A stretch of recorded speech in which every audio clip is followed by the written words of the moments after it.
म्हणून म्हणलं ना, एक आई आणि बायको म्हणून मी फार कमनशिबी. सॉरी मला भरून आलंय. कारण कसं आहे माहिती आहे का, माणूस एका वेळी एकाच ठिकाणी फाईट करू शकतो. एकतर एकच केस, कुणीही माणूस असू दे, एका वेळी एकच फाईट करता येते. एका वेळी 4 लोकांना तुम्हाला जर ऑप्शन दिलं, तुमची आई आहे, नवरा आहे, मुलगा आहे, की तुमचा भाऊ आणि बहीण आहे. तर तुम्ही असं ऑप्शनमध्ये नाही घेऊ.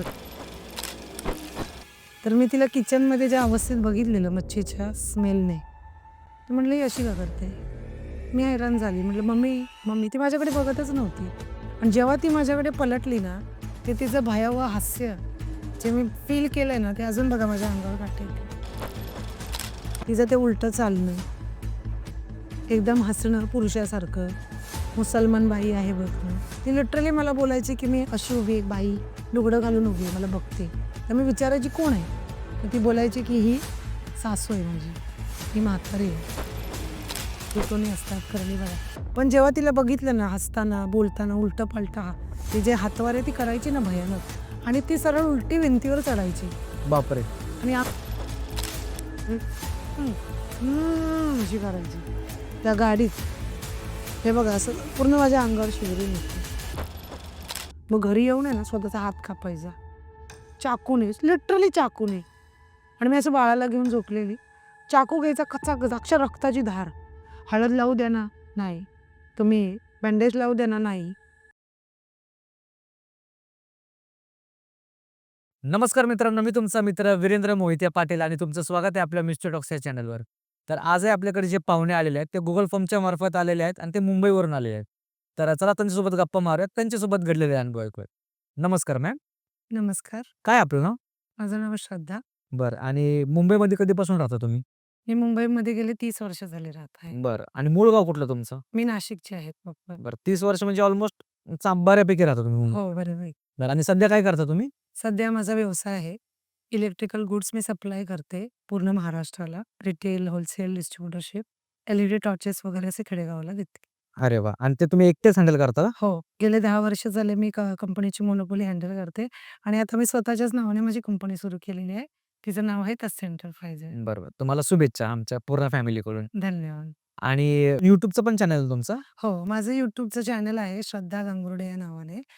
555 माझी आयडी आहे. त्याच्यावर मी कंटेंट्स बनवते. Comedy, funny, dance, whatever live show मी कुठे-कुठे केलेले आहेत ते. Facebookला सुद्धा माझं चॅनल आहे. ते सेम आयडी आहे श्रद्धा गांगुर्डे 5554 फुल टाईम. त्याच्यामध्ये 8,000 ते 9,000 सबस्क्रायबर्स आहेत आणि भरभरून प्रतिसाद देतात प्रेक्षक मला. आणि माझी अपेक्षा आहे की या मिस्ट्री टॉक्सला आता मी आलेली आहे. तर सरांच्या चॅनललाही खूप-खूप करेन. प्रतिसाद द्या आणि ही स्टोरी बघा. फार इंटरेस्टिंग स्टोरी असणार आहे ही. बरं. जो अनुभव घडलेला तो तुमच्यासोबतच घडलेला आहे ना? हां, माझ्यासोबत घडलेला आहे आणि मी स्वतः हा अनुभवलेला आहे. बरं. अनुभवाची सुरुवात कशी झाली आणि कुठला अनुभव होता? अनुभवाची सुरुवात 2006 साली झाली. ते 2010 पर्यंत फार भयावह होते आणि सुरुवात झाली गोवंडी, चेंबूर गोवंडी विभागात, घरापासून. तिथे मी स्वतः डोळ्याने बघितलं जे तिथून जी सुरुवात आहे ती अगदी अंत होईपर्यंत बघितलेली आहे. बरं. कशी सुरुवात झाली आणि अनुभव काय होता? सुरुवात अशी झाली की मी कॉलेजवरून आले होते घरी, आईला भेटायला. आईच्या घरी चेंबूरला गोवंडीला असते. तुमचं वय किती होतं त्यावेळेस? तेव्हा मी हार्डली असेल 22-23 समथिंग. म्हणजे कळत्या वयात होते. हां, कळत्या वयात होते. अगदी मी एफ-वाय बी-कॉमला असेल. मी घरी आली. मम्मीला म्हटलं होतं, की "मम्मी मला मच्छी खायची आहे, तर तू बनव." तर मी तिला किचनमध्ये ज्या अवस्थेत बघितलेलं मच्छीच्या स्मेलने, तर म्हटलं ही अशी का करते? मी हैराण झाली. म्हटलं "मम्मी, मम्मी" ती माझ्याकडे बघतच नव्हती.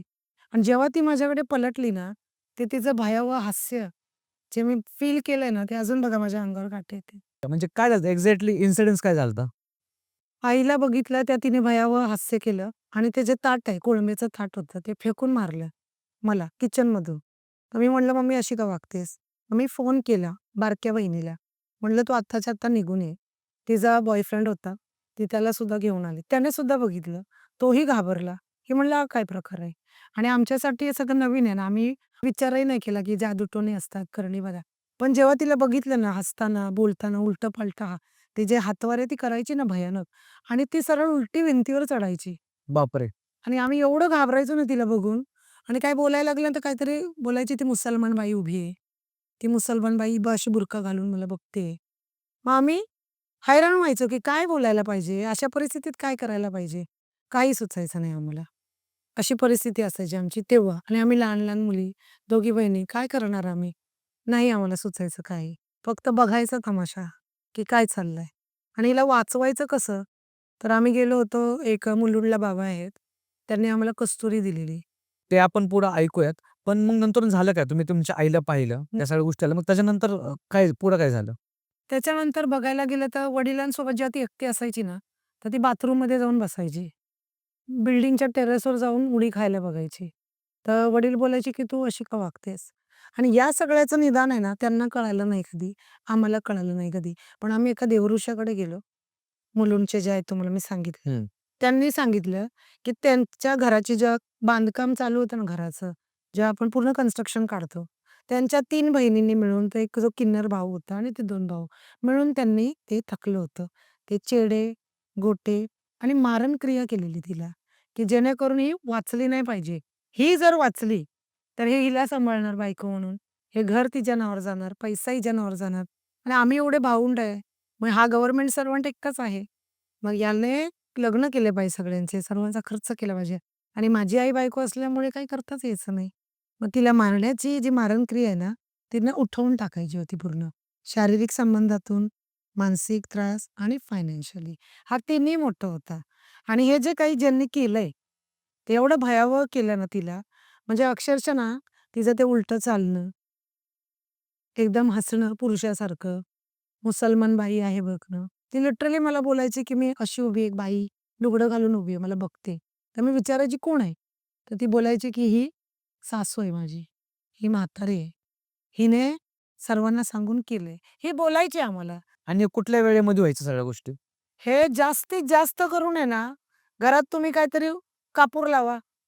दिवाचा टाईम असतो माहिती आहे संध्याकाळचा 7 वाजताचा. मला फार वेड आहे देव-देवाचं. कारण माझे जे मिस्टर आहेत ते 96 कोळी मराठा आहे. आमच्यामध्ये देव पूजापाठ फार जरुरी आहे. सकाळी 5-6च्या नंतर आणि संध्याकाळी 7च्या नंतर. दिवा ती लावूनच द्यायची नाही. कापूर लावला ना, की ती अशी थै, थै, थै, थै नाचायची जागेवरच. मॅक्सी असो, काय असो ते केस सोडून, "माझे केस सोडा, सोनू माझे केस सोडा." आणि जे उड्या मारायची ना, जंपिंग जॅक आपण करतो ना लहान मुलं, एवढी भयानक करायची ती. आणि त्यांना एकटीला हँडल करणं त्यांना एवढं कठीण व्हायचं. त्या वरच्या मित्राला घेऊन ये, तिसऱ्या माळ्याच्या खालच्या. ते म्हणायचे, "अरे शशी हे काय? हा काय प्रकार आहे?" एखादा पुरुष असता तर सोडून दिलं असतं. पण त्यांनी नाही सोडलं. हं. तिने बरं करायचा पूर्ण प्रयत्न केला.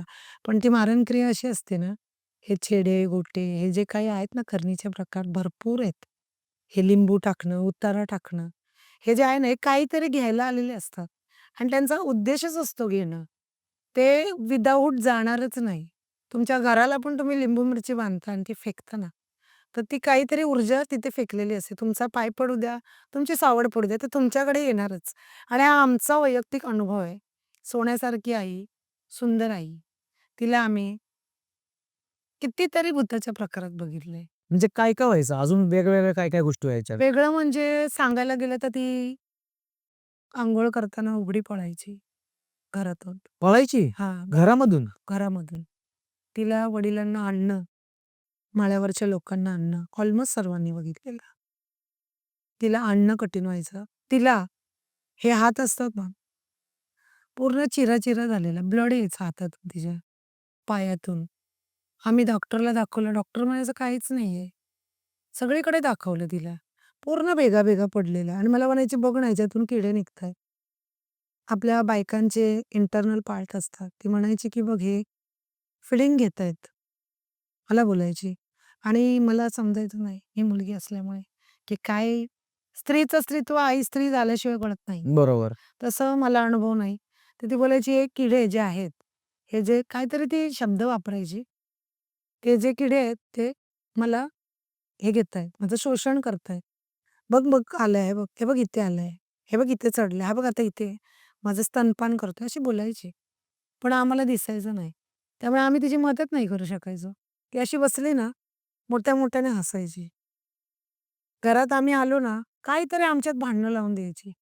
म्हणजे आम्ही घरात थांबलोच नाही पाहिजे, की तुम्ही इथून निघा आणि मला एकटीला सोडा. अख्खी लोकं झोपून जायची. रात्री ती 2ला जाऊन पिंपळाच्या झाडाखाली बसायची. सकाळी 5 वाजेपर्यंत. कोण बाई बसेल का? नाही. पिंपळाच्या झाडाखाली जाऊन बसायची लिटरली. तिला खेचून आणा, काही आणा. सांगायची, "नाही, माझा नवरा येणार आहे, मी वाट बघते." आणि सर्वात महत्त्वाचं आणि भयानक सांगते, माझे जे वडील आहेत, त्यांचं अफेअर ज्या बाईबरोबर होतं, ती त्यांची सख्खी भावजय असल्यामुळे तिची डेथ झाली आकस्मित. तिचं जे भूत होतं ना, ते आईच्या शरीरात होतं. बापरे! आणि ते तुम्हाला कसं कळलं की ती तेच आहे म्हणून? हां. हळदी समारंभ होता त्यांच्या मैत्रिणीचा. तिथे आम्ही आलो होतो. इव्हन ते लोक पण आलेले रिक्षाने. जेव्हा तिची हळद लागली ना अंगावर, तिने बरोबर तिच्या शरीरातून बाहेर आली. ती जी त्यांची भावजय होती ना, त्यांचं तिचं संबंध होते. त्यांच्याशी लग्न तर नाही करू शकले. आता याच्याशी प्रेम झालं, लग्न केलं. मग तिची वाट लागली. ती झुरून-झुरून ऑफ झाली. आजारपण आहे, बघा प्रेमात कसं असतं 2 शरीर जुळतात, 2 मनं जुळतात. पण त्याला नात्याला नाव नाही देऊ शकलो तर काय प्रकार करायचे? करणी. करणीतून नाही भेटलं तर अजून काहीतरी मारण करायचे.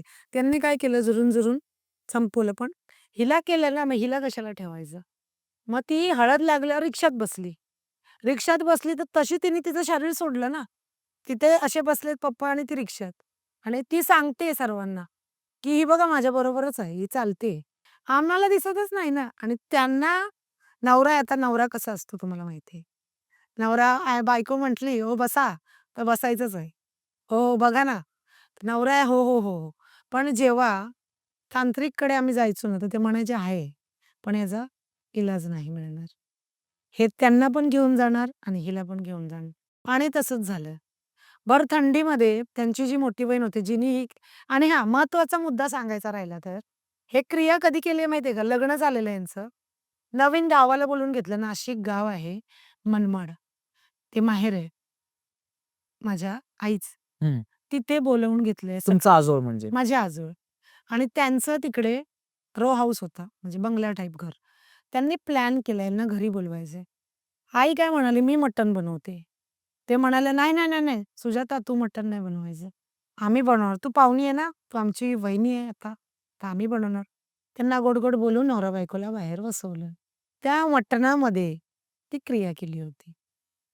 त्या मटणामध्येच चारलं दोघांनाही, पण ते लागू व्हायचं त्यालाच होतं. आणि वडिलांना तर काही लागू नाही झालं. पण तिला एवढं भयानक केलं, की त्याचा आसार आहे ना, संपता-संपता सुरुवात मोठ्या बहिणीकडून झाली. तिला भर थंडीमध्ये ना म्हणायची, "माझं आग जळतंय अंग. मला इथे चटके वाजतायत, इथे चटके वाजतायत." तिला केम हॉस्पिटलला जमा केलेलं मुंबईला. पूर्ण निक्कड. पूर्ण निक्कड. म्हणायची, "मी भाजते." पण माझे जे वडील आहेत ना, असं बाहेर बसून राहिले ते. पण बहिणीला बघायला नाही गेले. का? माझ्या बायकोवर हिने मटणात क्रिया केली जेवायच्या बहाणे. पण ते तुम्हाला कसं कळलं की तिनेच केलती म्हणून? कारण ती कबूल झाली ना, ही स्वतः मरताना माणूस आहे ना, कबूल होतो. सांगतो, की मी चुका केल्यात. त्यांचं कसं मरण झालं आणि? मरण हॉस्पिटलमध्येच. ती ऑफ झाली. त्याच्यानंतर ती बोलली, की "बाबा आमच्याकडून असं-असं घडलं होतं. आम्हाला ती मंजूर नव्हती. आम्हाला पसंत नव्हती. हे तुझं लग्न किंवा तुला हे असं करणं आम्हाला अपेक्षा नव्हती, की तू गव्हर्नमेंट सर्व्हंट. तुझं काम लागणं म्हणजे आमचं भविष्य सुधारणं. तुला क्वार्टर्स मिळाली तर आम्हाला घर मिळालं. आम्हाला आधार ना बाप म्हणून. बरोबर. तर तू सांभाळशील. पण तू हे असं केलंस, तर तिचं करणार, की तू आमचं करणार म्हणून आम्हाला हे करावं लागलं." ती कबूल झाली मरताना, पण ते तिच्या माहितीला गेले नाही. लांबून त्यांनी दरवाजाच्या आडून तिला शेवटचा निरोप दिला. कारण बायको कुठल्याही पुरुषाला प्रिय असते. एक पुरुषाचं एक लाईफ असतं. आईचा वेळ असतो मुलगा म्हणून, बहिणीचा भाऊ म्हणून, प्रेयसीचा प्रियकर म्हणून आणि नवऱ्यास बायकोचं एक नातं असतं. तर तिथे कुठेतरी ते थांबल्या नाही. दुसऱ्या बहिणीचं तसंच झालं. तिच्या पूर्ण अंगाला तडे जायचे. पूर्ण भेगा, भेगा, भेगा. पूर्ण काही ती इलाज करायची. तिला क्रीम लावा, सर्जरी करा, काही बरी व्हायची नाही. आणि जो मेन किन्नर होता ना किन्नर, त्याने किन्नर समाजाला सांगून, की बाबा हिने आमचं वाईट केलंय, असं वाईट सांगून तिच्यावर वाईट करायला लावलं होतं, त्या जेवणात. म्हणजे यांनी 2-3 प्रकारे म्हणजे किन्नरच्या थ्रू हा सगळा प्रकार केला. हां, किन्नर समाजाला मला काही वाईट बोलायचं नाहीये. पण जे आहेत, जे किन्नर समाजाचा दुरुपयोग करतात, किन्नरचा आशीर्वाद घ्यावा आणि मी खूप रिस्पेक्ट करते त्यांची. अर्धनारी, अर्धशक्ती, महादेव आणि आदिशक्ती आहे. मी त्यांना आजही कुठेही दिसले तर बोलते, की "बाबा, आज आलात पुन्हा या. तुमचा आशीर्वाद द्या." पण त्यांनी वैयक्तिक आमच्या घरामध्ये पुरुषामध्येच स्त्री लपलेली आहे आणि पुरुषाच्याच वेशात राहतात. अजूनही चेंबूरच्या घरात, सिद्धार्थ कॉलनी एरियामध्ये. तर त्यांनी हे करायला लावलं. मटणामध्ये आणि त्यांना पूर्ण क्रिया माहीत असते. तुम्हाला तर माहीतच असेल. तर मला किन्नर समाजाला नाही बोलायचं आहे. पण किन्नर समाजाच्या थ्रू आम्हाला जे झालेलं आहे, ते खरं आहे. आणि तिची अवस्था एवढी भयानक केलेली, एवढी भयानक म्हणजे मी आता जेवढी मांडली आहे ना, ती थोडीच आहे तसं बघायला गेलं तर. जेवढी मला मांडता येईल. आणि महत्त्वाचं म्हणजे तो जो किन्नर आहे ना, त्याला इतका त्रास होतो, की त्याची जी गुप्तांग आहे ना, ती पूर्ण सडलेली आहे. बापरे! पूर्ण सडावं लागलेलं आहे. म्हणजे तो इलाजही नाही करू शकत आणि तो कुठलं सुखही नाही घेऊ शकत. आणि जाता-जाता त्यांची बहीण गेली, ती बहीण गेली, तो दुसरा भाऊ गेला. सगळे गेले. सगळे मेले आणि तो किन्नर आहे ना, तो एकटाच जिवंत आहे. कारण त्यांच्याकडे ती शक्ती आहे. त्यांच्याकडे जी शक्ती आहे ना, त्याचा आपण म्हणजे मुकाबला नाही करू शकत. नाही करू शकत. त्याच्यासाठी आपल्याला स्वयं आदिशक्तीला यावं लागेल. तेव्हा ते काहीतरी निवारण होईल. त्याशिवाय नाही. आणि सगळ्यात शेवटला आई गेली. आईचं कसं झालं सगळ्या गोष्टी?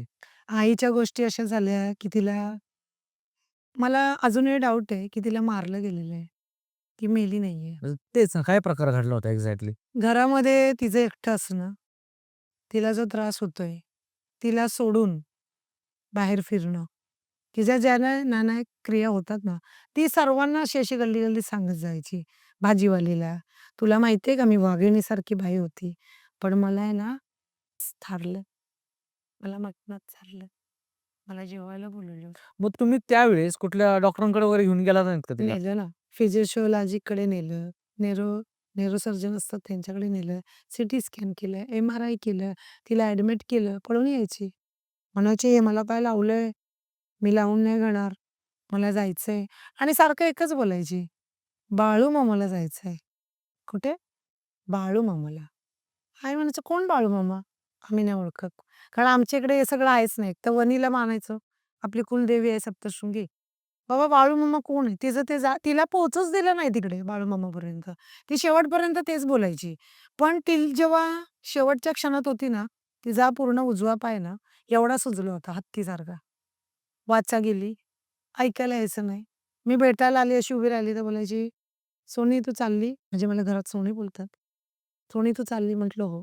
जेवण एवढं बनवायला लावायची. अगं म्हणायची, "त्याच्यात किडे आहेत. खाऊ नको तू, तुला पण काहीतरी व्हायचं." काय कोणी आणलं ना खायला फालुदा-बिलुदा, त्या शेवळ्या असतात ना, तिला ते किडे दिसायचे. खाऊन नाही द्यायच्या. वय किती होतं त्यावेळेस त्यांचं? खूप लहान होतो, 40-42 असेल. म्हणजे काय सगळं कळतच वय होतं की असं पण नाही म्हणू शकत की एज आहे.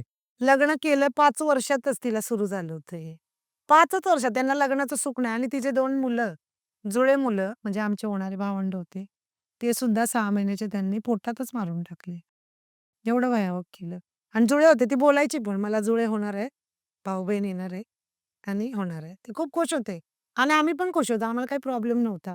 कारण आम्ही मॉडर्न विचाराचे होतो, की बाबा मी माझं बी-कॉम एम-बी-ए झालंय, भाऊ बी-एम-सीत कामाला आहे, बहीण बँकेत आहे. आमचं मेंटॅलिटी होती, की चला आपलेच आहेत.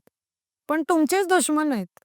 तुमच्यांनीच केलं आणि जेव्हा त्यांना कळालं ना, रक्ताचे अश्रू रडले होते. ते असे भीक मागायचे शिर्डीला जाऊन साईबाबाला. साईबाबाला एवढा मानणारा माणूस साईबाबाकडे पाठ केली. म्हणे, "नाही जायचं मला. तू देवाचा देव कसला देव जर तू ह्याच्यात मला साथ देत नाही." माझ्या बायकोला वाचवू नाही शकत. तिला कधीच सुख घेऊ दिलं नाही.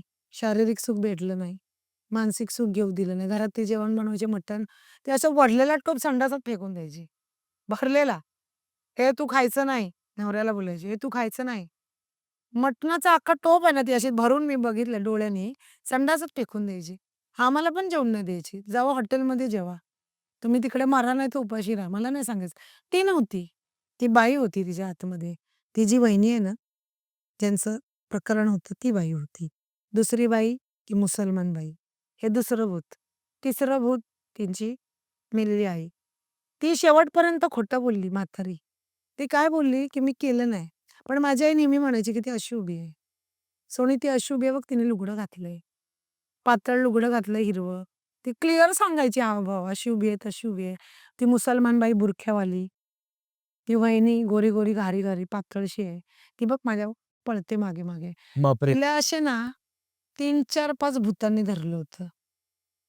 ती केवढे सांगायची ना आम्ही, म्हणजे ऐकायचे मी बसून आणि मी तिच्याबरोबर फार काळ घालवलाय. मी अशी सोफ्यावर बसायचे, ती खाली झोपायची. ती बाजूला यायची तर थरथर, थरथर व्हायचं. पण आई आहे, मी तिचा असा हाताहातात घ्यायचे. काय नाही होणार मम्मी. तिचे हात पूर्ण चिरलेले, रक्त रक्त यायचं. मी तरी धरून राहायची. काय नाही होत मम्मी. अगं तुझं लग्न व्हायचंय. अगं तुझं व्हायचंय. तुला काय होईल? अगं म्हटलं सोड काय नाही होत. पण माझी विश्वास होता की ती वाचेल आणि तिला वाचवण्यात आम्ही अपयशी ठरलो. तिला फार मी वाचवायचा प्रयत्न केलाय.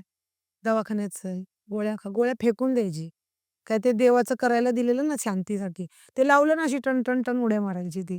ते संबळ वाजल्यावर कशा बायका हो. करतात, अंगात येतं जेव्हा वाजतात, तशी करायची ती प्रकार. केस सोडून ती मान, जी मान फिरवायची ना ती गरागर, गरागर, त्याच्यात 3-4 ते भूतं बोलायचे.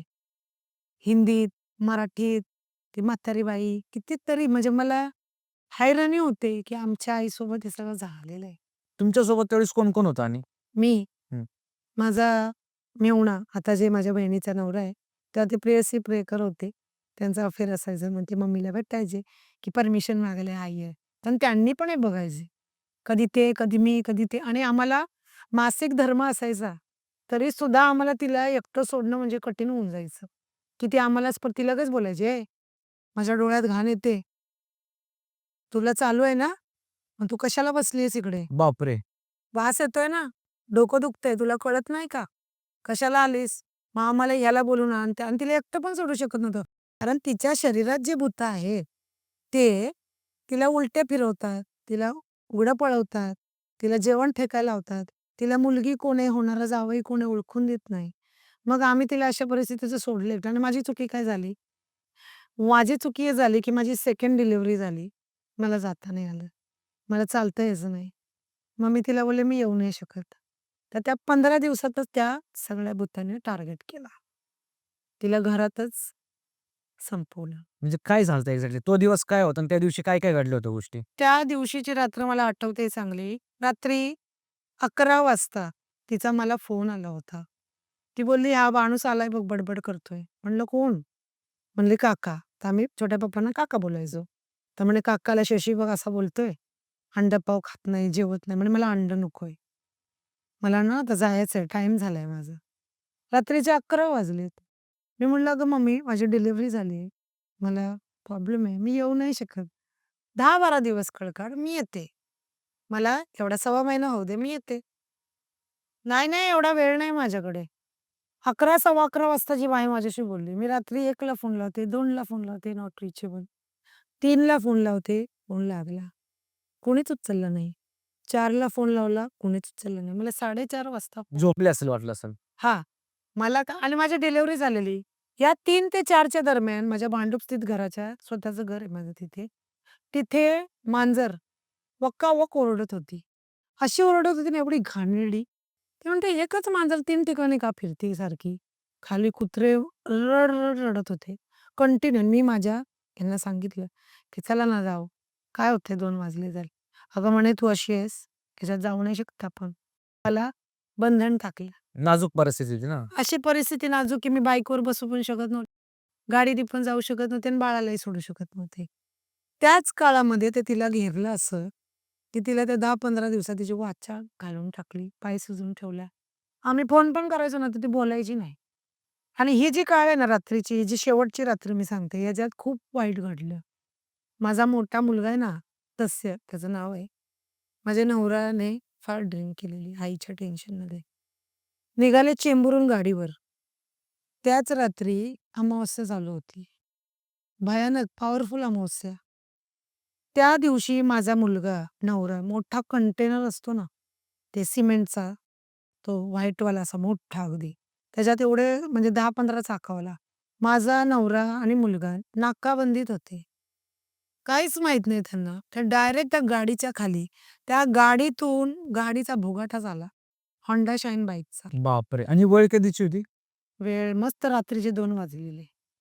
2-2:30 पकडा, 2:15 ची कडक डेंजर रात्र. पोलीस नाकाबंदीला नवीनच तो एरिया तिकडे रोड चालूच काम. 2-2:15ला त्याला तिकडे फेकलेलं, याला इकडे. माझं सेकंड बेबी झालेला. मला कुठे बाहेर पण जाता यायचं नाही. मला कुणीही सांगितलं नाही काय झालं. माझ्या मुलाचे 5ही दात तुटले होते. बापरे! आणि त्याचं वय किती होतं त्यावेळेस? एक वर्ष, सव्वा वर्षाचं पोरगं असेल. गाडीवरून ते डायरेक्ट कंटेन खाली. माझं नशीब थोर आहे, की आदिशक्तीची कृपा आहे, की महादेवाची माहीत नाही. माझा मुलगा वाचला.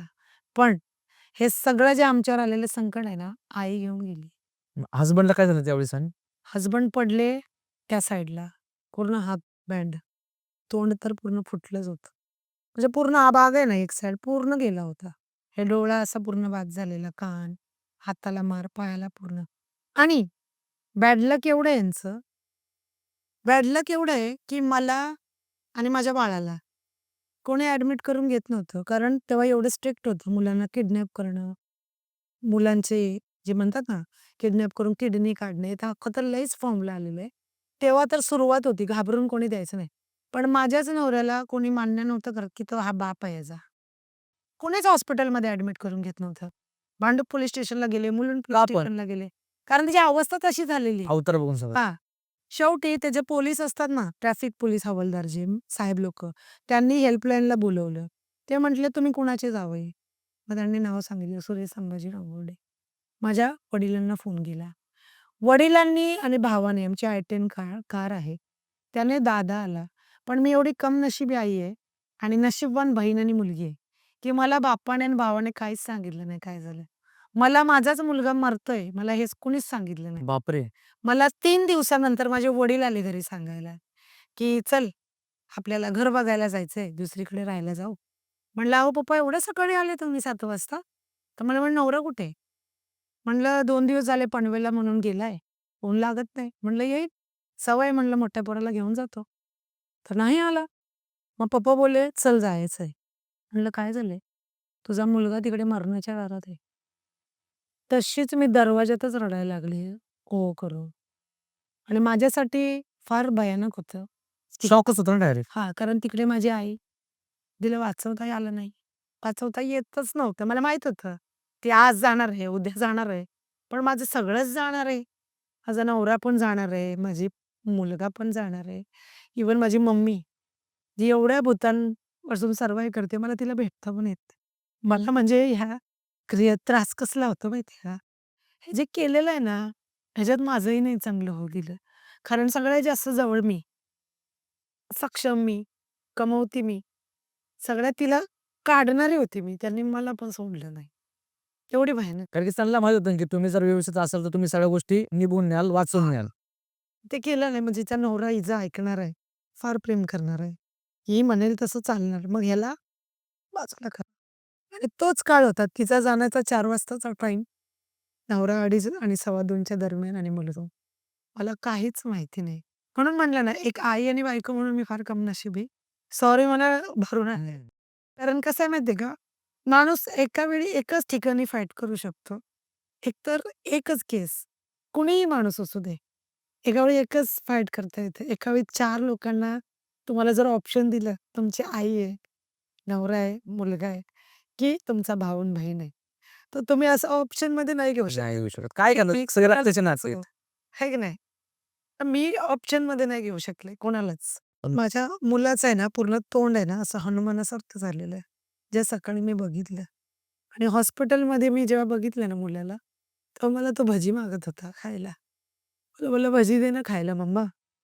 मला खूप भूक लागली आणि मला वाटत नाही की मी वाचेल." आणि आता जो मी आणलंय ना माझ्या बाळाला तस्यात हं. बाहेर उभा आहे चिप्स खात, तोच. आणि त्याला मी मरण्याच्या दारातून आणलंय. आणि तिथेच मी माझ्या नवऱ्याच्या म्हणजे हाच आहे का त्याचा ॲक्सिडेंट झाला तो? हाच मुलगा आहे. अच्छा. हा तिच्यासोबतच जाणार होता. ते माझं नशीब आहे. मी देवाचे उपवास, तपास करते. मी सप्तशृंगी वणीला खूप मानते. तिचं कुठेतरी माझा दिवा लोभला असेल, की माझी दोन्ही लेकरं सुखरूप माझ्या हातात तरी आहे. मी माझं मॅरिड लाईफ तर नाही वाचवू शकले. हे माझ्या हातात नाही. त्याच्यात पण भरपूर हेच मग त्या हसबंडचं काय झालं आणि मग? आम्ही सेपरेट झालो. आम्ही सेपरेट झालो. आज मग 8 त्यावेळेस ते वाचले का पण? हां. ते वाचले. पण मी जेव्हा बाळाला बघायला गेले, तो भजी मागत होता. मला वडील बोलले, की "वाजव त्याच्या कानाखाली, का पण? की तुला बायको म्हणून सांभाळू नाही शकत. तुला मुलगा तुझा मेला असता." आणि सर्वात याच्यात भूमिका मेन म्हणजे माझ्या भावाने निभावली. माझा भाऊ म्हणजे बहीण म्हणजे अगदी मी त्याला लहान मुलासारखं सांभाळलंय, लहानपणापासून. त्याचं लग्न माझं पोट आलेलं 6 महिन्याचं, त्याचं लग्न लावून देईपर्यंत. त्याने मला एक फोनही केला नाही, की तुझा मुलगा नवरा मरणाच्या दारात आहे. मग तू ये. तर चांगलं कसं म्हणताय मग तुम्ही त्याला? सांगते ना का? हां. कारण त्यानं दुसऱ्या बाळाला महत्त्व दिलं. कारण बाईची, माझ्या बहिणीची, बाई म्हणतात मला, सोनीबाई, डिलिव्हरी झाली. तिला ऑलरेडी मासिक पाळी धर्म चालू आहे 6वा महिना. ती एवढ्या रात्री बाहेर कशी येणार? बरोबर. विचार केला त्यांनी. हां, ऑलरेडी तिकडे आईचा प्रॉब्लेम काय माहीतच होता. त्यात हे अजून, त्यात तिला पण कशाला खेचायचं? मला वाचवलं आणि बारक्या बाळाला. आणि आज जो बसलाय ना अध्यक्ष, तो हा. अच्छा. 2 मुलं. 2 मुलं. तर ते वाचवलं मामाने, कसं सांगते. कुठल्याच हॉस्पिटलमध्ये भांडूप मुलूंच्या कुठेच घेत नव्हते. बाळाची आई कुठे आहे? बाळाच्या आईला आणा.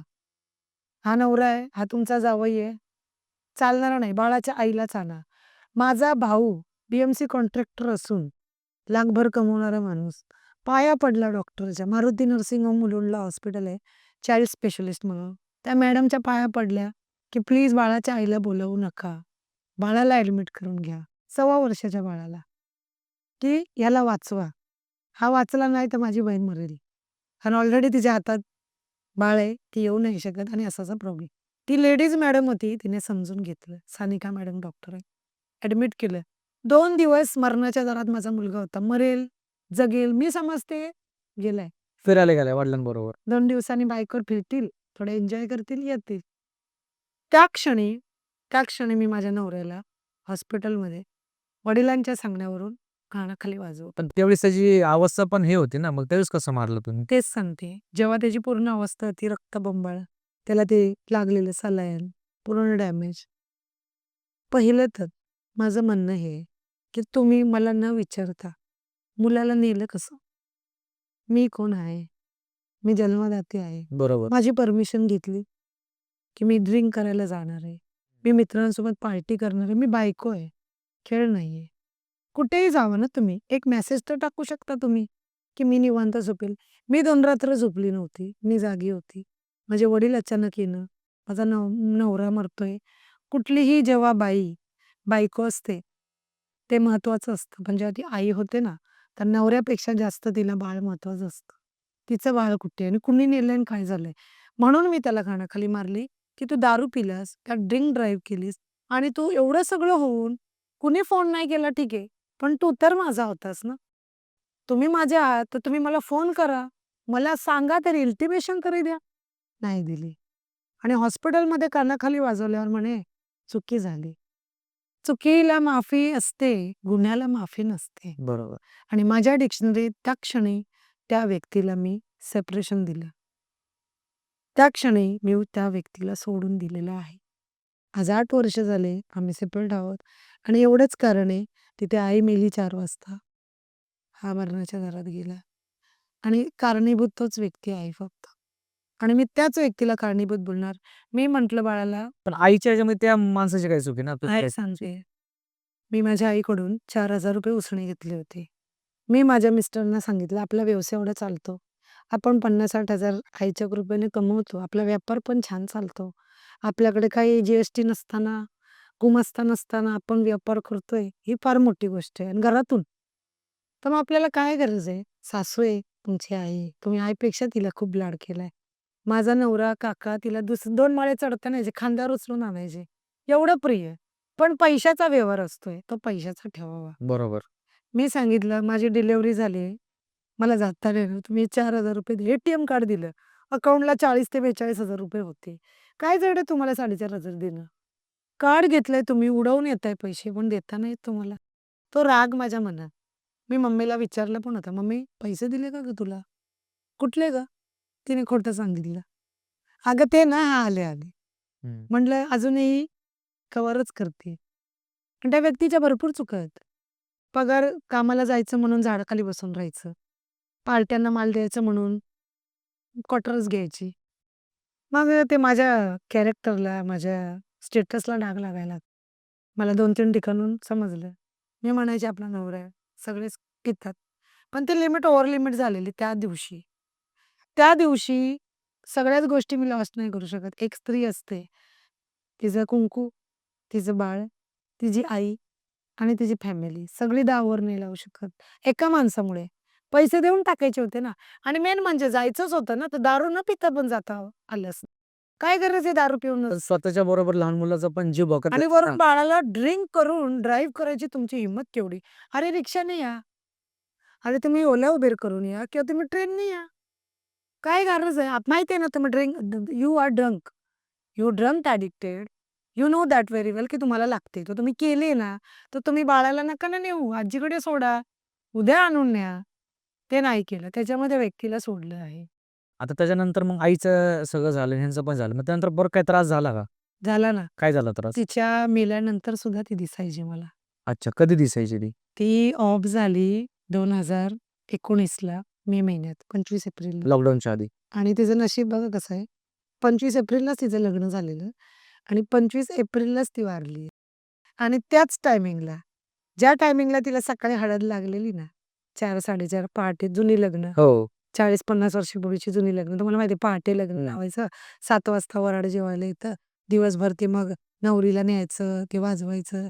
एकदम जुन्या पद्धतीचं हो. लग्न गावचे.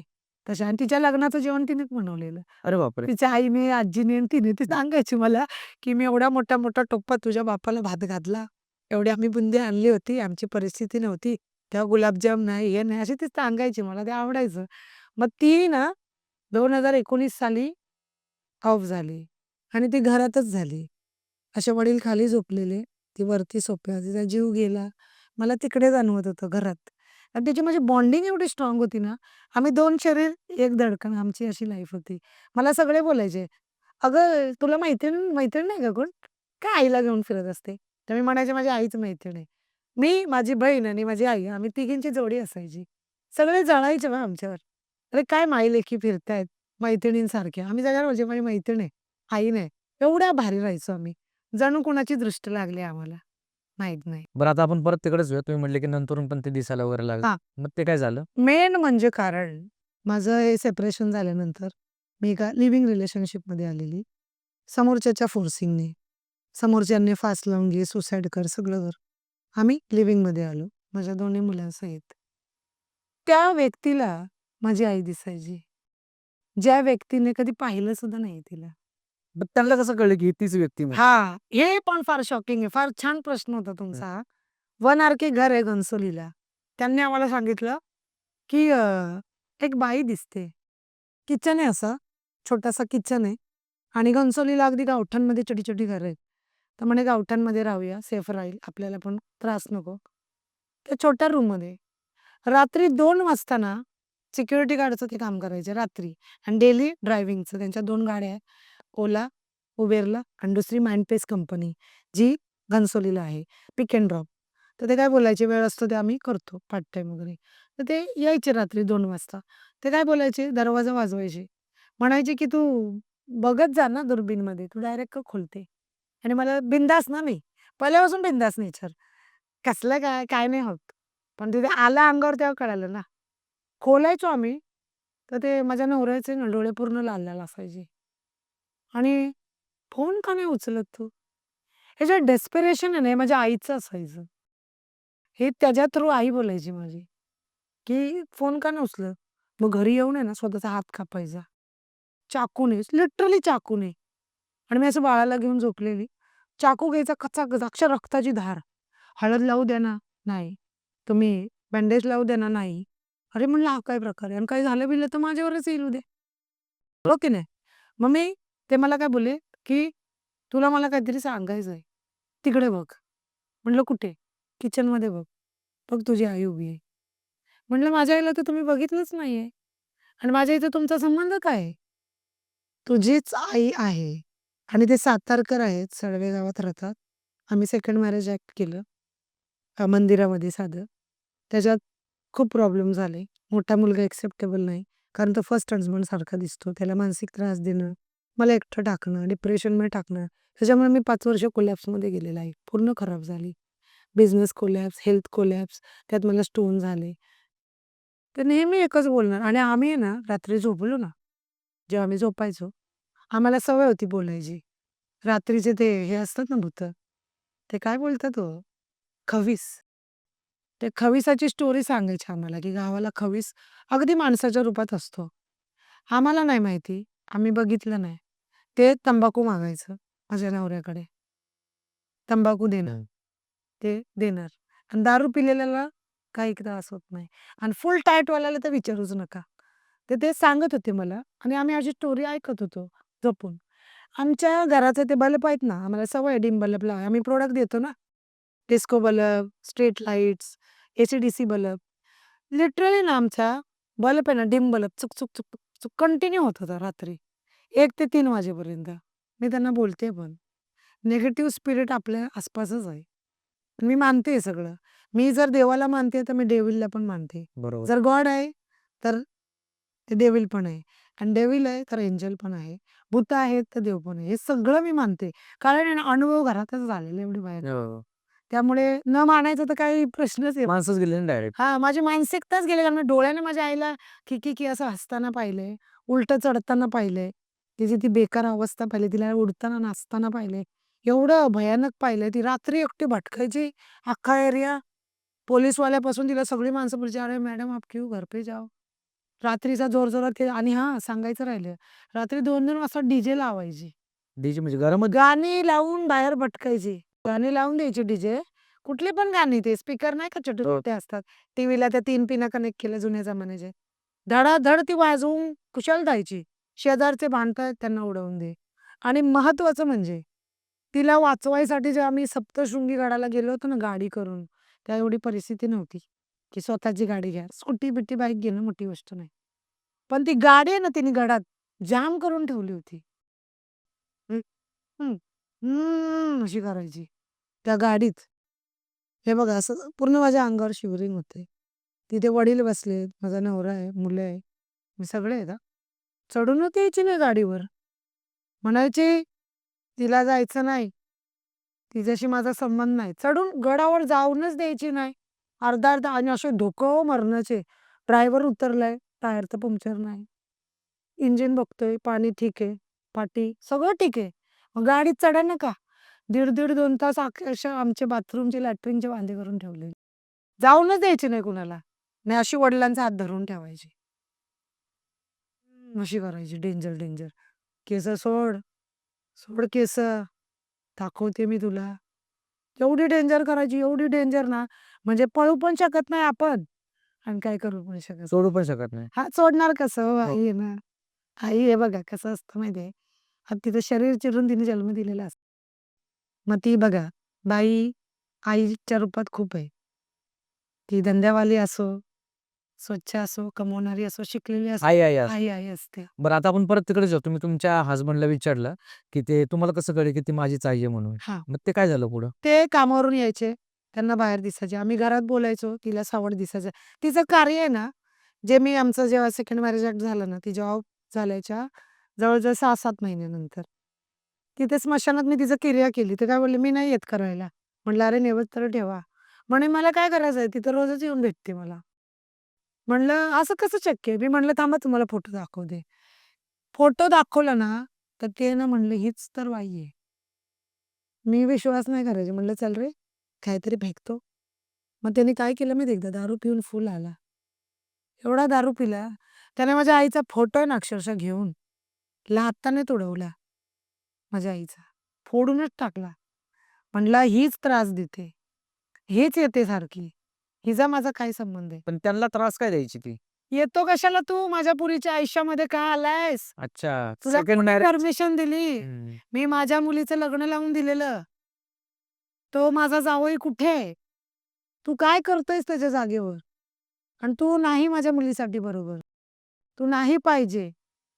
तुझं असणं तिच्यासाठी चांगलं नाहीये." हे तिला त्रास त्याला होता. ती सारखी ना माझ्या तो जे सेकंड हसबंड आहे ना, मग बाळाला माझ्या असं उचलून फेकून द्यायचा. बापरे! तोंडातून रक्त, डोक्याला मार, याला मदत माग, त्याला मदत माग. रस्त्यावरून मी अशी बाळाला घेऊन पळायचे. रोडवरून. तो का करायचा माहिती काय सगळं? मला म्हणायचं, "तू जायचं नाही. तू जायचं नाही." मी म्हणलं, "तू बोलते की कोण बोलतंय?" मला प्रश्न पडायचा, की हा तो नाही ज्याला मी भेटले. जो मला भेटला होता ना, तो एक म्युच्युअल अंडरस्टँडिंगने आपण आहे. त्याच्यात तू नाही दिसत मला. आणि ते जे वागणं असायचं ना, तिचा फोटो तोडणं, लाथाने फोडून टाकणं, ते तिचं काही न करणं. मग मी त्याला अट घातली. म्हणलं, "तुम्ही माझ्या आईचा फोटो तुम्हीच बनवून आणायचा. तर मी लग्नाला मान्यता देईल." आणि मी लग्न करेल आणि बायको म्हणून राहील आणि समाजामध्ये तुमची बायको म्हणून मी राहील. पण हे मला हवं. आईचा फोटो बनवायसाठी त्या माणसाला किती वर्ष लागावे? 7 ते 8 वर्ष. हा मुलगा छोटा बाळ आहे ना, त्यांच्याच हाताखाली झालेला आहे. 7 वर्ष लागले. साधा ती फोटो बनवून देत नव्हती, विचार करा. काय काय असेल विशेष? फोटोच बनायचा नाही तिचा. कुठेही गेलं ना, काहीतरी डागच आलाय, स्क्रॅचेस आलाय, नावच बनत नाही. मग ते ब्लरच दिसतोय. मग शेवटी माझी मावशी आहे, बैल बाजारात राहते. तिच्या स्वप्नात आली माझी आई. तिच्या स्वप्नात येऊन तिने सांगितलं, की "सोनीला बोलवून माझा हा फोटो दे. मला बोलव." आणि ती हुबेहूब माझ्या आईसारखी दिसते. तिचं पूर्ण बायपास सर्जरी झालेलं. तिच्या इथूलची नसा काढून ते चमडी गाऊन इथे लावलेली. ती अशी बसलेली माझी वाट बघत. "ये ना गं." मी तिला बघायला गेली. म्हटली, "माझी ही अवस्था आहे. तुझी आई मला स्वप्नात येऊन येऊन त्रास देते गं. माझ्या सोनीला बोलवून घे. माझ्या सोनीला माझा फोटो दे आणि हाच फोटो घरात लावायला सांग." आणि तोच फोटो तिने सेकंड हसबंडकडून बनवून घेतला आणि तोच फोटो आज त्या घरात आहे आणि त्याच घरातून आज मी व्यवसाय करते. त्याच घरातून माझी दोन्ही मुलं सुखाने राहतात आणि हे दोन्ही मुलं नेहमी बोलतात, "मम्मा आजी येऊन गेलेली. बापरे! मम्मा आजी झोपून जाते." अजून पण? अजून पण बोलतात. विचारा तुम्ही हवं तर मुलांना. विचारा मुलं आहेत. त्यांना विचारा आजी येते की नाही, आजी दिसते की नाही आणि आजीचा आभास आहे ना, त्यांना काय माहिती का? ज्यावेळी माझी 2 मुलं झालेली ना, "ही तुझी 2 जुळी मुलं वारली आहेत ना." ती बोलते ती हे आहेत ते दोघं. असं तिचं म्हणणं होतं. ती मला नेहमी म्हणायची, म्हणजे तुमच्या आईची पहिली 2 जोडी पोरं "जुळे ऑफ झालेत माहिती का जुळी पोरं तुम्ही आणि पण दोन्ही पोरांच्या ना इथं डाग आहे. डाग आहे. बर्थ मार्क आहे." मी म्हणायचे, "अगं हे माझे मुलं आहेत. तू काय त्यांना आई आई म्हणून घेतेस?" म्हणलं. "माझे भावंडं थोडी माझी मुलं आहेत. तुझे पोरं नाही ते माझे पोरं आहेत, ते तुझे भावंड आहे." ती मला मरेपर्यंत बोलायची. मी तिला म्हणायचे, "हे बरोबर नाही" म्हणलं. "मला माझं आईचं आईत्व सुख भेटलं पाहिजे. बरोबर. ते तुला मी कसं देऊ? मग तू आई का असेना." स्वार्थी झाले ना. हो. एक स्वार्थ निघाला माझा बाहेर. सेकंड हसबंड माझं पोरगं आहे. मी बाप म्हणून छोट्या पोराचं नाव लावणार. फर्स्ट हसबंड माझा पोरगा आहे मोठा. ही आमची केमिस्ट्री लाईफची. हं. तर हे सगळं ना एक करणी बधा जी आहे ना आमच्यावर अख्ख्या खानदानीवर केलेली आहे. पुढे जाऊन द्यायचं नाही. आता काय परिस्थिती आहे? आत्ता परिस्थिती ही आहे, त्या व्यक्तीला माझ्यामध्ये कधी असं जाणवलं नाही की काय आहे. पण आमच्या घरी ना पिंगळे आले होते. पिंगळे मानता का तुम्ही? पिंगळे म्हणजे असतात ते देवदूत असतात, विष्णूचे रूप असतात. मी मानत नव्हते. वासुदेव म्हणता का तुम्ही? वासुदेव, वासुदेव आला. त्याला बघून आहे ना मी घाबरून लपायची. आत्ताच रिसेंटची गोष्ट 2 महिन्यापूर्वी, 3 महिन्यापूर्वी हार्डली माझ्या पोटात 5 दगडं झालेले 5 वर्षापूर्वी मला माहीतच नाही. त्यांना तोंड फुटले होते. करणी करून पोटात टाकलेली माझ्या. मला 11 लाख रुपये खर्च करायला लागले. या 5 वर्षात. सोनोग्राफी, टेस्ट, पालानं, अधिक्रम, हिरामुंगीला ॲडमिट हो. मोठ्या-मोठ्या कर्जबाजारी झाले हो माझे भाऊ, बहीण, मी. आणि फार बेकीला लागलो आम्ही. बरी झाले मी त्याच्यातून. 2 महिन्यानेच विष्णू वासुदेवाचं रूप आलं. मला बोलला, "तुझ्या अंगामध्ये एक बाई होती." म्हणलं, "काय बोलताय वासुदेव?" म्हणलं, "मी नाही मानत." "घरात येऊ देतेस का बाहेरूनच सांगू का फेकू?" ते काय होतं त्यांच्या हातात. मला बोलले, "इथूनच उतरवतो थांब तुला दाखवतो." ते कुठून आलेले माहिती का? ते वारकरी असतात माहिती वारी करतात पंढरपूरची. तिकडून आलेले ते. मला म्हणतात, "तुझ्याच घरी येणं होतं माझं. तुझा दुसरा नवरा कुठे आहे?" म्हणलं, बाप "नाही राहत माझ्यासोबत." गेला तो. त्याच्या घरातल्याच 2 बायका आहेत, ज्या तुला राहून देत नाही. म्हणलं, "तुम्हाला कसं माहिती आहे माझं दुसरं लग्न आहे? पहिल्या नवऱ्याला केलेलं, चांगलं भगवत नव्हतं तुझं, फेकू का?" दरवाजातूनच मी घाबरली. म्हणलं, "या." ते चिपळे असेल हातामध्ये. अहो, ते काहीतरी होतं चिपळे, माहीत नाही. चिपळे. माझा पहिलाच रूम आणि माझं नशीब बघा, मी दरवाजा खुला होता. मी असा दिवाचं लावणार भर गुरुवार. घरातच डायरेक्ट. दरवाजातच ना आणि मला कसं झालं थर अशी व्हायला लागली मी. म्हणलं, "मला फार भीती वाटते." म्हणलं, "मी प्लीज." ते ऐकायला तयार नाही. मी येणारच आणि मी तुझ्याच घरी आलोय आणि ही वेळ आली आहे. वासुदेवाने तुला पाठवलंय आणि मी तुझ्याशी बोलणार. घरात घुसला माणूस. "भावाचं घर ना? भावाचं घर आहे ना? पहिल्या नवऱ्याने उधळून लावली नाही का तुझी? काय उधळवली तुझी? अख्खी गेलीस तू." सरळ हवं तर मुलं बसले स्टुडिओ तुम्ही विचारू शकता त्यांना. वरून दुसरा नवरा. दोन्ही सख्या चुलते आहेत. दोन्ही विधवा आहेत. त्यांची इच्छा आहे, की मी वेल सेटल आहे. बी.कॉम, एम.बी.ए, बिझनेसमॅन आहे. घरदार व्यवस्थित सगळं करतो. आणि ते गावचे आहेत. तर त्यांना एवढी चांगली कशी भेटली? हे राहू द्यायचं नाही. त्याला राहून देत नाही माझ्याबरोबर. आणि first marriage, second marriage same परिस्थिती आहे. त्याच्यासोबत कधी तो असून पण नसूनच होता. काही काळ एकत्र आलो आम्ही, आई-बाप झालो. त्याच्यानंतर तो पोलादपूरला, या मुलीच्या मागे, त्या मुलीच्या मागे अफेअरवर. आणि आज अशी परिस्थिती की त्याला सगळ्या सोडून गेल्या. तो आता म्हणतो माझी बायकोच माझ्याकडे ये. माझा अधिकार आहे. सेकंड हसबंड म्हणतात फर्स्टला, की ती माझी बायको मी तुला देणार नाही. आणि सेकंड काय म्हणतो, की मी गावीच राहणार. आता त्यांच्या वडिलांचा पाय कट झालाय. मी सर्व मदत केली, पैशाची केली, धावपळ केली सगळं. पण त्यांना सोडून ते राहू शकत नाही आणि मी माझ्या मुलांना सोडून राहू शकत नाही. सेकंड मॅरेज करायची काही इच्छा नव्हती माझी. बिलकुल इच्छा नव्हती. समोरची व्यक्ती काय माहिती आई अशी ऑफ झाली, ही अचानक व्यक्ती माझ्या लाईफमध्ये आली. कोण, कुठून, काय हे म्हणतात डेस्टिनी डिव्हाइन हे तुम्हाला भेटतं ते. आणि कर्मा पार्टनर आहे ते माझे. He is not my life partner. हे सेक्शुअली पार्टनर नाहीये, फिजिकली पार्टनर नाही, की इमोशनली अटॅचमेंट पार्टनर नाहीये. हे डेस्टिनी डिव्हाइन कर्मा पार्टनर म्हणून मला भेटलेले आहेत. हे माझे मागच्या जन्मीचे जे कर्म आहेत ना, ते मी भोगायचे राहिलेत. ते मला ते इथे येऊन भोगायला आलेत. बरोबर सेम इयर आहे. तिथे पण 8 वर्ष, इथे पण 8 वर्ष. म्हणजे माझे 16 वर्ष वेस्ट. ते बिफोर मॅरेज अनुभव माहीत नाही. प्रियकर असून माहीत नाही दारू पितो, सिगारेट पितो. माझ्याच नावाने बाईचे नंबर सेव्ह ठेवलेले. मला माहीतच नसायचे. नितीनचा फोन येतोय आणि आतमध्ये तर आरती गुप्ताचा नंबर आहे. आणि मी विचारायचे आणि मी I-10ने फिरवायचे नवऱ्याला. I-10ने. विचार करा तेव्हा 60 लाखाची गाडी. I-10ने फिरवायची. मी पेट्रोल भरायची. दुसरं मी पिक्चरला घेऊन जायची. अर्धा पिक्चर झालाय माझ्या नवऱ्याचा पत्ताच नाही. होणारा नवरा माझा. होणारा नवरा. एवढी बायको करणारी कुणाला नको गाडीत फिरवते बाबा. गाडी म्हणजे काय हो? त्यावेळेस किती मोठी गोष्ट होती. अहो खूप 10 वर्षापूर्वीची तर गोष्ट आहे. 10 वर्ष हार्डली. नाही. मला इंटरेस्ट नाही. मग मी जे बुकिंग तिकीट केलं ना, अगं ते कॅन्सल झालं. त्याच तिकीटवर कळायचं की पिक्चर बघून आलेत. बापरे!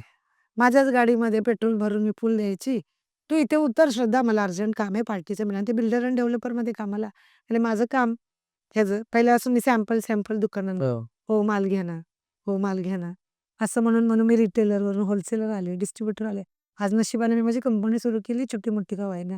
हां, तर त्यांनी माझा वापर केला फक्त. मग त्या वासुदेवने अजून काय-काय सांगितलं तुम्हाला? हेच, हे सगळं जे मी सांगते ना, हे वासुदेवाने सांगितलं सांगितलं. मला. मला बोलला, "तुझा फक्त वापर झालेला आहे आणि इथून पुढे शहाणी असशील तर कायद्याने जा." मला आत्ता त्यांनी सांगितलं, "डिव्होर्स घे, कायद्याने." दोघांना सोडायला सांगितलंय मला. यासाठी की कर्मा पार्टनर आहेत माझे. मागचे जे कर्म आहेत ना माझे, हा जो माझा सेकंड हसबंड आहे ना, हा माझा मागच्या जन्माचा नवरा आहे. हा मागच्या जन्माचा नवरा आहे. भूकंपग्रस्तामध्ये वारलोय आम्ही. हे तुम्हाला कोणी सांगितलं? त्यांनी पिंगळ्याने. पिंगळ्याने सांगितलं, की "तो भूकंपग्रस्तात वारलेला आहे. त्याचे खूप बायकांसोबत 27 ते 28 बायकांसोबत शारीरिक संबंध होते" म्हणे. पिंगळे बोलले मला, की "27 ते 28 बायकांमधली तू 28वी आहेस मागच्या जन्मात आणि तू या फालतूपणाला कंटाळून त्याला बोललेली आणि आई-बापाकडे निघून गेली. हा तुला घ्यायला आलेला आहे भूकंपग्रस्तात. यानं तुझ्या हातात हात धरून सांगितलेलं आहे, की मी तुला परत येणार पुढच्या जन्मात घ्यायला. तुझा हा पूर्ण झाला नाही ना वेळ आणि तो तेच करतोय." माझा अनुभव कसा सांगू का त्या पिंगळ्यांचा? म्हणजे मला त्रास खूप देतो. मारहाण तर विचारू नका. शिवीगाळ. मला पुढे न जाऊन देणं. रिस्पेक्ट तर आहेच नाही. मेन म्हणजे माझी मुलगी मला दे, जी तू नेलेली. तो माझ्याकडे मागतो. कुठल्या बेसवर मागतो मला समजत नाही. मी पिंगळ्यांना बोलली, विचारलं मी स्वतःहून हां, की म्हणलं हे माझे 2 मुलं आहेत. मग ह्याला मूल का हवंय? त्याची तिकडची ती मुलगी तू घेऊन आलीस ना, ती तो मागतोय ती तू दे त्याला या जन्मात आणि तुला द्यावं लागणार, नाहीतर तो तुला सोडणार नाही म्हणे. त्यांनी मला हे सांगितलं. पहिल्या नवऱ्याला केलेलं, त्यामुळे तो बाईबाजीत आणि दारूमध्ये आणि बायको बिझनेसमॅन आहे ना माझी. उडवा पैसे. रमीमध्ये 30,000-30,000 हरवा, खावा, पार्ट्या द्या. पोराला दूध भेटतंय की नाही मरू दे ना तिकडे आपल्याला काय आणि आता एवढा शुद्धीवर आलाय. आता म्हणतो सोबत ये आणि आता मी एवढी शुद्धीवर आले, की जे बी जय महाराष्ट्र, जय शिवराय नको आहे मला. मी खूप खुश आहे एकटी. मी एवढी खुश आहे, मी माझ्या पोरांना सेकंड हँड गाडी घेईल, सेकंड हँड बाईक घेईल, गव्हर्नमेंट शाळेत शिकवील, पण मी इज्जतीचं आयुष्य दिलं. कारण मला पहिल्या लग्नातही इंटरेस्ट नव्हता. आई-बापामुळे बसावं लागलं. दुसरं हे कर्मामधून कुठून भेटून आले माहीत नाही. फास घेतला होता गळ्याला घनसोलीच्या घरात. वाचवायला लागलं. म्हणे, "मी मेलो ना तर तुझं नाव घेऊन म्हणणार." मी म्हटलं, "बाबा कोण आहे? कुठून आलाय? मी बिझनेससाठी भेटली होती तुला. व्यवसाय आता तुम्हाला माहिती आहे माझा नाही." मी बिनधास्त बोलते. बिझनेस करा. बिझनेस म्हणून माझा सेल्फी घेतला. आता मला सवय आहे फोटो व्हिडिओ. अख्खा व्हायरल केला Facebook, Instaला. ही माझी बायको होणार आहे, ही माझी बायको आहे, मी हिला घ्यायला आलोय. बापरे! अख्खं खानदान शॉक. अरे ती मॅरिड आहे, 2 मुलांची आई आहे. तुझी बायको कशी होऊ शकते? अख्खी माझी बदनामी करून टाकली. तरीसुद्धा पप्पा, भाऊ, बहीण, वहिनी, मेव्हणे हे 5 माणसं आहे ना, 5 देवासारखे असे उभे आहेत ना माझ्याबरोबर अजूनही. डाग लागून नाही दिला. तिची चुकी नाहीये. ती करणारी तशी मुलगी नाही, ती आहे. अजूनही माझे पप्पा माझ्या बाजूने उभे राहतात. अजूनही सरळ बोलतात. "राहायचं नसेल तर इथून चालू पडा. माझी मुलगी मला प्रिय आहे." भावाने ते सांगितले, "दिसले तिथे चोपणार." आमची मुलगी कशी आहे आम्हाला माहिती आहे. जर फालतू असती, ती चांगली नसती, तर ती कशाला राहिली असती? तिने कोणतरी बघून निघूनच गेली असती ना. ह्या मुलांना संगोपन कसं केलं असतं पोरांचं खूप कठीण, लहानपणापासून मग? खूप कठीण. बरं. मला आता खरं काय सांगू, हां, आता काय प्रॉब्लेम वगैरे नाही ना आता? खूप आहे, अच्छा. खूप आहे. नाही, नाही. आईचा वगैरे कर्णिमाताचा आहे काय ना प्रॉब्लेम? आईचाच प्रॉब्लेम आहे. त्याला दिसणं, त्याला सारखं माझ्या जवळ न राहून देणं, शारीरिक संबंध न करून देणं. पिरियड्समध्ये माझ्यासोबत जरा पण स्पर्श टचअप झाला तरी ते माझं व्हायबल होणं आणि तिच्या पिंगळ्याने सांगितलं ती 5 वर्ष बाई होती माझ्या अंगात. ते काय झालेलं मी गावाला गेलेली, उतारा कोणीतरी ओलांडलेला. आता भोपळा-टोपळा असतो आम्हाला माहिती. तर मी तिथं व्हिडिओ बनवत होती मला माहीत नाही. ते मला लागलं. ते असं भोपळा टाकतात ना, त्याच्यावर काही लिंबू-चिंबू, काही-काही कुंकू-टांकू टाकलेलं. मी तिथे व्हिडिओ बनवत होती मला माहिती आहे. ते म्हणतात, "तू चांगली नटलेली मस्त डिओ मारतेस का? अत्तर-बित्तर. ती आली की काय तुझ्यासोबत?" ती मला माझ्या नवऱ्यासोबत चांगलं राहूनच द्यायची नाही. ती आत्ता गेली. 6-7 महिने झाले असतील. आता व्यवस्थित आहे. आता मी नॉर्मल झाले. हार्डली 2-3 महिने झाले. माझं तर ऑपरेशन झालं नाही. पण आई आहे ना माझी आई सतत सोबत असते. तुम्हाला आज आत्ताच रात्रीचाच अनुभव सांगू का? मी इथे येणार आहे, तिची स्टोरी सांगणार आहे. रात्री 1:30-2च्या दरम्यान बिल्डिंग खाली आमच्या अशा 2 खिडक्या आहेत. हं. खिडक्या ओपन ठेवून झोपते मी जाळी लावून. कारण कसं सफोकेशन होतं.